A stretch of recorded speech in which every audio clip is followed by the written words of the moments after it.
இந்தியாவில் தற்போது பெரும்பாலான குடும்பங்கள் கேஸ் சிலிண்டரை தான் சமையலுக்கு பயன்படுத்துகின்றன.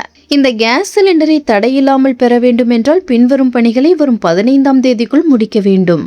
இல்லை என்றால் அடுத்த மாதம் முதல் கேஸ் சிலிண்டர் கிடைக்காமல் போக வாய்ப்புள்ளது.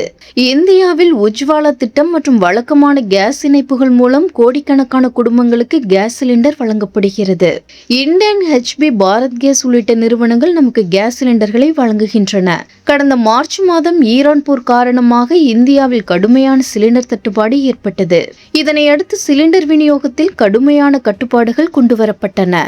தற்போது நிலைமை சீராகி இருந்தாலும் வாடிக்கையாளர்கள் KYC செய்வது கட்டாயமாக்கப்பட்டுள்ளது. வீட்டு உபயோகத்திற்காக LPG கேஸ் சிலிண்டர் இணைப்பு பெற்றுள்ள வாடிக்கையாளர்கள் அனைவரும் கட்டாயமாக தங்களது கேஸ் இணைப்பிற்குரிய EKYC சரிபார்ப்பு பணியை முடிக்க வேண்டும். இதற்கு வரும் 15ஆம் தேதி தான் கடைசி நாளாக அறிவிக்கப்பட்டுள்ளது. எனவே ஆகஸ்ட் 15க்குள் KYC சரிபார்ப்பை முடிக்காதவர்கள் சிலிண்டர் புக்கிங் செய்வதிலும் சிலிண்டர் மானியம் பெறுவதிலும் சிக்கல்களை சந்திக்க நேரிடும்.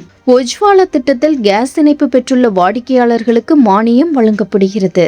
ஒரு சிலிண்டருக்கு 300 ரூபாய் என்ற அளவில் மானியம் வழங்கப்படும் நிலையில் KYC முடிக்கப்படவில்லை என்றால் அந்த மானியம் கிடைக்காமல் போகலாம். போலி மற்றும் தகுதியற்ற கேஸ் இணைப்புகளை கண்டறிந்து நீக்கவே KYC கட்டாயமாக்கப்பட்டுள்ளது என்பது குறிப்பிடத்தக்கது.